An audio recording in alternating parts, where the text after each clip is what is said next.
Richard, Florida, welcome back to Detroit. I know this is one of your favorite places. Yeah, it's kind of a second home for me since my wife's family Right. is basically from here.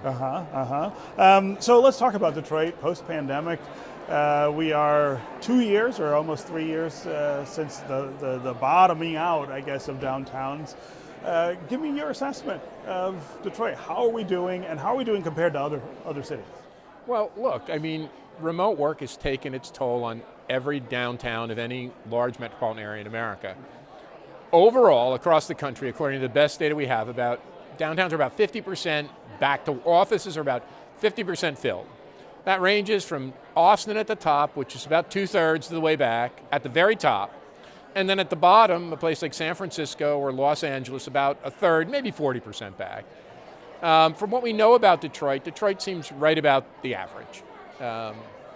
I think one thing that's really interesting is when you think about cities, it's really the offices that aren't back. And that's, like, people are going to movies, they're going to restaurants, they're going to hockey and basketball and then football and baseball games in the spring. Almost everything city is back except for the office. I think in Detroit, the last time I looked, it was 85% back. In some Midwestern cities like Columbus, it's actually over. It's over 100% back. More people are back. I think the real question is that I don't think we're ever going to see the office come back the way it was. I think this has been an ongoing shift. And if you look at this trend of remote work, it did triple. But it had been going up before the pandemic. It hit about 5 or 6% of people working remotely. Now it's about 18%, best figures we have. Yeah. I mean, that still means 82% of the people go to the office sometime, but I don't think it's going to be Monday through Friday. I think it's going to be a struggle. Well, and it's so different for us because, we spent the 10 years before the pandemic repairing a downtown that had lost all of its office energy, right? I mean, we had all these empty buildings. People were not down there a lot. We really did double down on the idea that it should be a traditional downtown again. And so I think it's a little more distressing for us that investment, all that time, now maybe needs to be retooled to do something different. I've been in and around downtown Detroit since the late 70s. Yeah, right. And I'm a kid from Newark, New Jersey, a downtown that was more troubled than Detroit, at its worst moment. Look, I think the hard slog was what you did. The combination of deindustrialization, factory closures, loss of the economic function, and then you take suburbanization or white flight, whatever one you want to call it. Depopulation. Deindustrialization and depopulation devastated. There was a bunch of parking lots, a couple of buildings, and a lot of abandoned structures. You really, if you think about what happened here over the past decade, you've done a lot. I don't think this is quite as bad. And really, I've now been studying the history of central business districts. It's not like they emerged in 1920 and stayed static. They have been invented there's a book, Robert Fogelson wrote this book in around the year 2000 called America's Downtowns, Their Rise and Fall. That was a subtitle, Their Rise and Fall. Right, they go up and down. And then we brought them back in the 2000s, but I think, look, the downtown as office work areas not going to be the same. But I think the downtown is entertainment center, recreational center, social center. I like to call it not a central business district, a central connectivity district, and then converting some into residences. I think that the more people who live downtown, one thing we found in the pandemic, neighborhoods in urban areas where people lived did better than ones where people just worked. Yeah.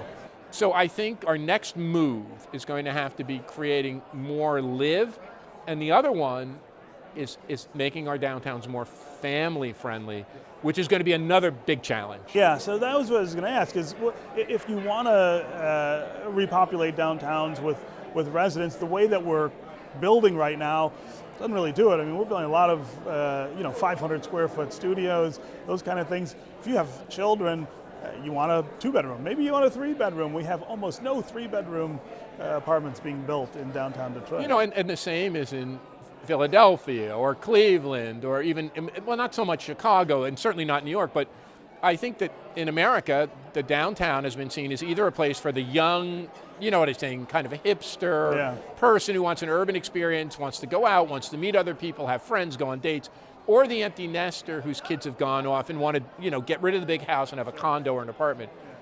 Our downtowns, because of the legacy of not investing enough in our urban schools, and because of the closure of many private and parochial schools that were in downtowns, they have a schooling deficit. So I think on the one hand, it's bigger apartments, multifamily apartments that are family friendly, that are not like, your kids can't make noise and there's no recreational room, but also reinvesting in schools. I do think that's one of the decent things New York City has done.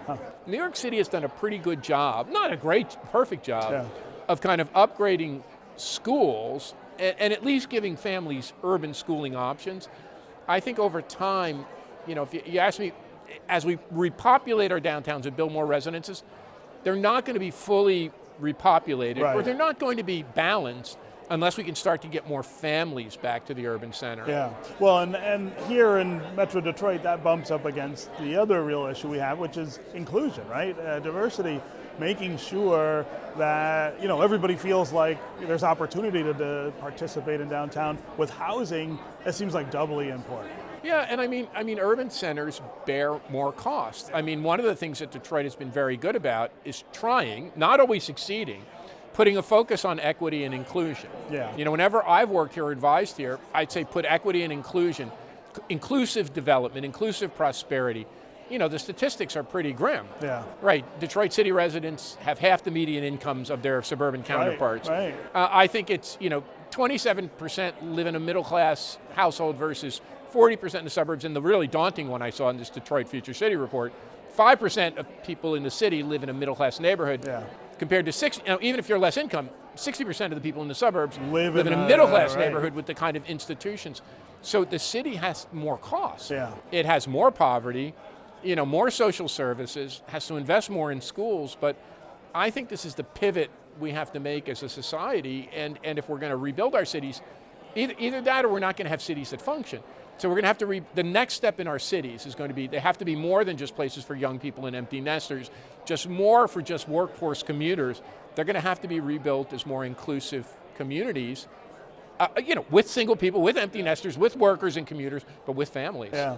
If you had to think of two things that maybe we're not thinking of that we probably have to do in Detroit or in any downtown to keep getting over the pandemic and getting back to where we are, what would they be?